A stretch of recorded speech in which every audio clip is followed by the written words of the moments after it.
In Venezuela, a massive demonstration took place in support of Venezuelan migrants who are being subjected to mistreatments by the U.S. government.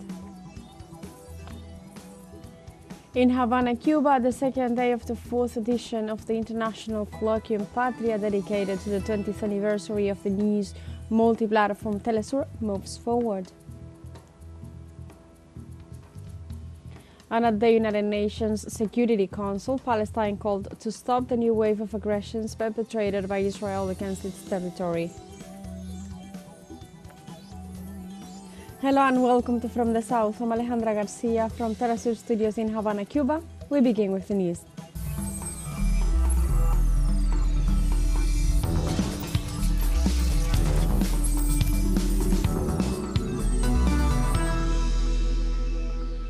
In Venezuela, massive demonstrations took place in support of Venezuelan migrants who are being subjected to mistreatments by the U.S. government. Thousands of Venezuelans took to the streets of Caracas against the illegal kidnapping and transfer of Venezuelan migrants from the U.S. to Salvadoran prisons with the complicity of Salvador's President Nayib Bukele, and ordered the U.S. neo-fascist and centuries-old Alien Enemies Law from 1798. In the context of the massive demonstration, President Nicolás Maduro assured that no migrant will be left behind.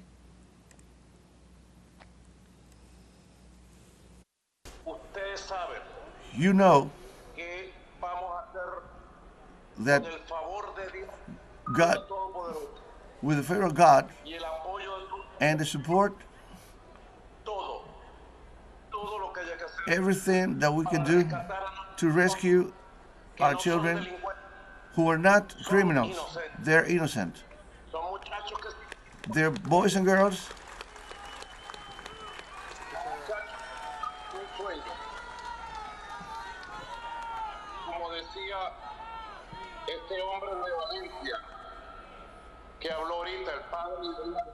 as one of the fathers of one of them said recently.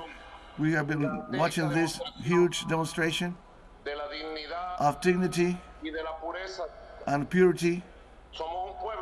We are people,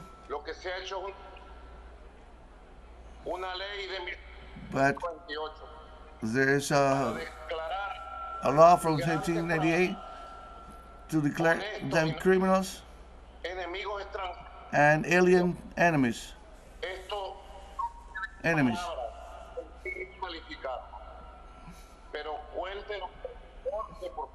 But no matter how much it costs, I guarantee all the efforts for these boys and girls return to their families. In Venezuela, the designated for peace talks, Jorge Rodriguez, reaffirmed the government's commitment to recover the Venezuelan migrants kidnapped in concentration camps in El Salvador by orders of the White House. We are going to go wherever we have to go, to all the multilateral organizations. We are going to talk to all the countries. President Nicolás Maduro is already making one-to-one contacts with heads of state, heads of government, with multilateral organizations, with human rights organizations, and we have expressed our position before all of them: return our boys, return our girls. Return them to the arms of their mothers.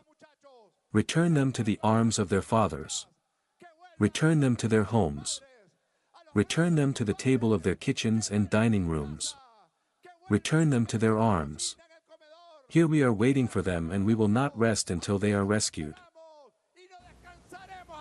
In Venezuela, families of migrants deported by the United States government marched Tuesday in Caracas to demand the immediate release of their loved ones from the fascist concentration camps in El Salvador. We are here today because my relatives Angelo Escalona and Kleiber Pena Alonso and my friends Arturo Suarez and Jason Darwin have been kidnapped. Yes, kidnapped. That's right word for that. Because to this day we don't know where they are. They went to the United States looking for a dream and they ended up in a nightmare. On February 8th they were taken away. They were in their apartment making a music video, because as you can see Suarez is a singer and they were all together making a video. Then the immigration authorities came and took them away like criminals, like animals. On Saturday they called to tell us that they were going to bring them to Venezuela, to their country. On Sunday we were happily waiting for them and found out that the planes that were supposed to come to Venezuela went to El Salvador. We still don't know if they are okay, if they have eaten or not. We just want our relatives back home. We ask for help, and that those who are going through this same thing be released. Likewise, family members claimed that the relatives were innocent and not affiliated with any criminal organization. Hello, I am also a relative of Angelo Escalona. He's my nephew, a child who is being treated as an adult. A person who is 18 years old is considered to be of legal age in our country, but in those other countries, he is still considered a minor and is treated as such. The house where he lived was kidnapped for the act of recording a music video. Because they thought he was making noise, the police attacked him, took him to jail, and then kidnapped him. After approximately 15 days he contacted us happy and joyful because he had been given an appointment for March 25th and that was not taken into account. On Friday he called us that he was going to be deported to our country. He never arrived. He is not a delinquent and does not belong to any criminal gang of any country. He is just turning 18 years old. He is a boy who will be about 2 years old in that country, and he was working because he still had not been able to start studying, but he was working and was dedicating himself to good things. ALBA movement took to X to condemn the U.S. implementation of war legislation against Venezuelan migrants. The organizations and social movements that are part of ALBA movements take a position in strong rejection of the recent joint action between the government of the United States of America and the government of El Salvador, in which 238 people were kidnapped to be imprisoned in a center for the confinement of terrorists created by President Nayib Bukele in violation of international law and the fundamental human rights of migrants.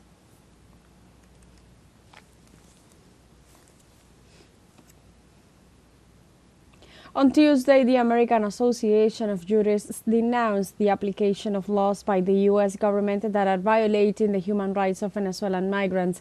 In a statement, the association denounced the application of the Alien Enemies Act of 1798 against Venezuelan migrants, openly violating the fundamental principles contained in covenants, agreements, charters, and conventions signed by all nations and protected by international public law. The organization adds that this law is the Nazi-fascist principle that justified the persecution and extermination of millions of people during the 20th century and throughout the 21st century. Today, the United States intends to criminalize without due judicial and administrative process thousands of Venezuelan migrants in order to subsequently commercialize them and transfer them as undesirable merchandise to El Salvador. The communique concludes, Venezuelans residing in the United States are victims of a migration sponsored by that same country by imposing against the Bolivarian Republic of Venezuela over 950 unilateral coercive measures for more than 20 years with the sole objective of achieving a violent change of the government chosen democratically by the Venezuelan people.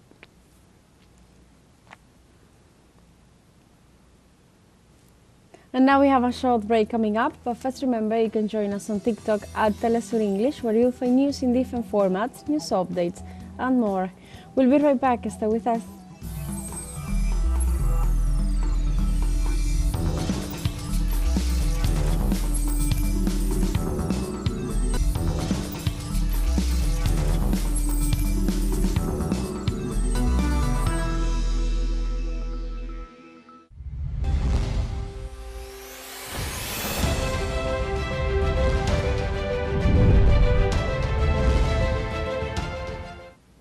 Welcome back to From the South. In Havana, Cuba, the second day of the fourth edition of the International Colloquium Patria, dedicated to the 20th anniversary of the news multi-platform teleSUR, moves forward The event seeks a greater integration between media outlets from the region and the world.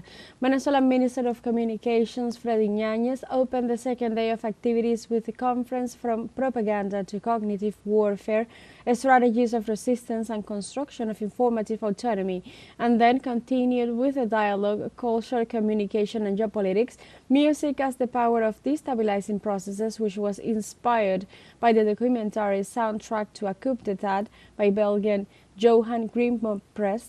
The documentary narrates an episode of the Cold War where two U.S. musicians burst into the United Nations Security Council.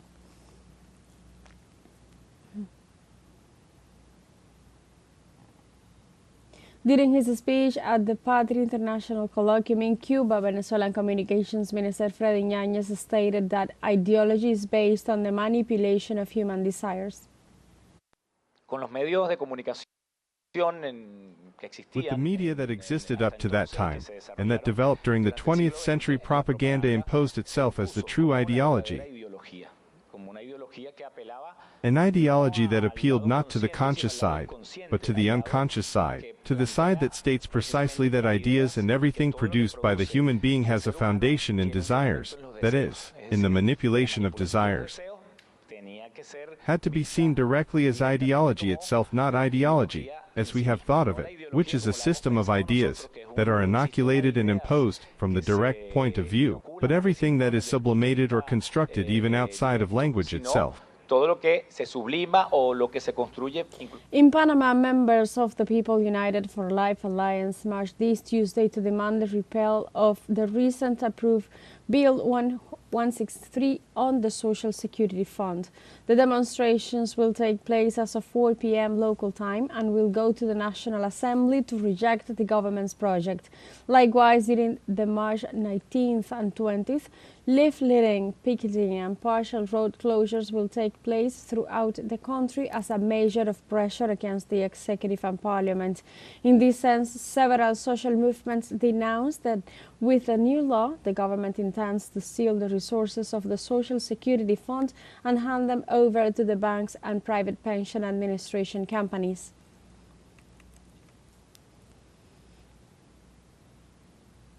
In Colombia, the national government called for a day of mobilizations to support the social reforms promoted by Gustavo Petro's administration, which have been obstructed by the country's Congress. As of 9 a.m. local time, different cities in Colombia take part in rallies aimed at showing the people's rejection of the blockades against the health, pension and labor reforms. Since his inauguration, Colombian President Gustavo Petro has proposed a series of reforms that seek to improve the living conditions of millions of citizens. Among the projects promoted by the state, the indefinite renewal of temporary contracts, the increasing overtime pay and access to free health care stand out.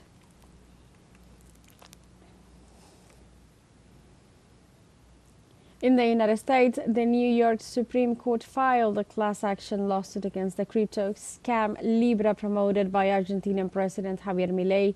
The court filing mentions the participation of President Javier Milei in the Libra case after promoting this cryptocurrency and creating an appearance of legitimacy. The lawsuit against the promoters of the crypto scam, Kelsier Ventures, Meteora and Keep Protocol, called the launch of Libra misleading, manipulative, and unfair. According to analysts, the situation of the Argentine president is complicated by his implication in the scheme that allowed the defraud of almost 50,000 investors with losses of up to $250 million.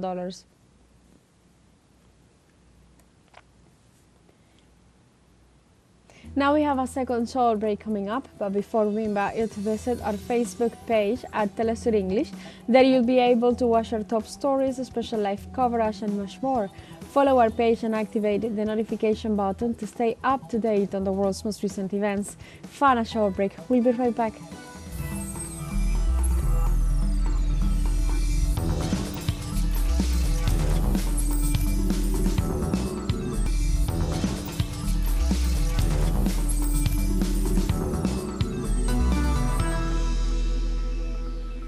Welcome back to From the South. Russian President Vladimir Putin backed the idea of suspending attacks on energy infrastructures of Russia and Ukraine for 30 days.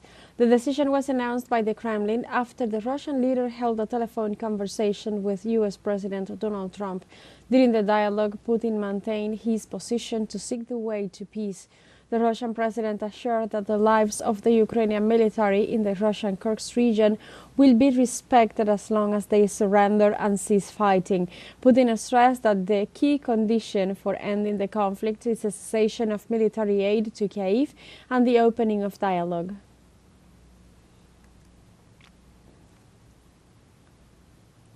Russian President Vladimir Putin also disclosed that exactly 28,595 sanctions are currently in place against Russian citizens and legal entities, which exceeds any number of sanctions against other countries in the world.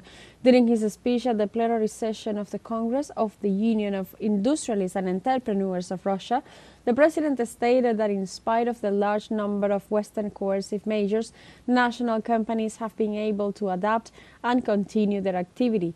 President Putin affirmed that these pressure measures seek to weaken economic and technological capabilities, but with these sanctions, Russia has strengthened its sovereignty and growth in all areas. The Chinese government assures that military exercises in the Taiwan Strait are a decisive response to the collusion and foreign support given to the separatist attempts in the Chinese island. Chinese Foreign Ministry spokeswoman Mao Ning affirmed that China's military actions are necessary, legal and justified measures to defend the country's sovereignty, security and integrity. Mao Ning also warned that separatism from Taiwan's independence is incompatible and will only lead to self-injury. In this regard, she urged the United States to honor the commitment to stop provocative actions that cross red lines.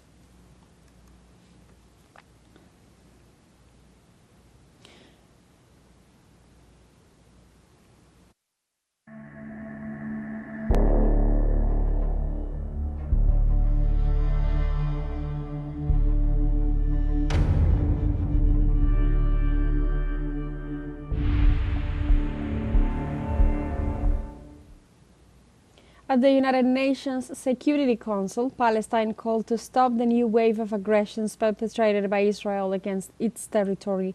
Palestinian ambassador at the United Nations, Riyad Mansour, urged the Security Council to issue a resolution to stop Israel's criminal acts. The Palestinian representative called on those present not to let war to become acceptable and assured that this is a historic moment when they must take side.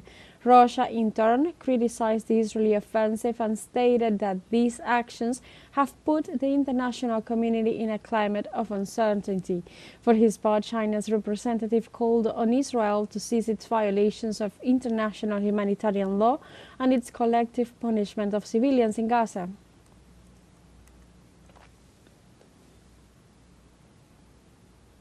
In Syria, over 30 Israeli airstrikes have hit to death. Some 3 people and 19 others got injured in Daraa province.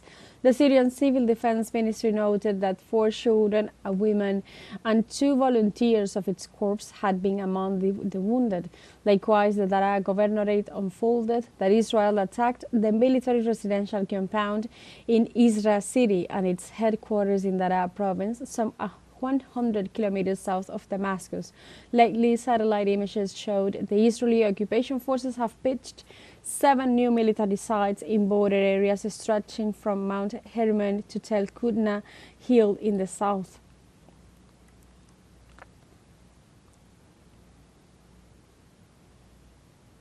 And like this, we have come to the end of this news brief, but you can find these and many other stories on our website at telesurenglish.net and join us on social media. We are on Facebook, X, Instagram, Telegram and TikTok as well. For Telesur English, I'm Alejandra Garcia. Thank you for watching.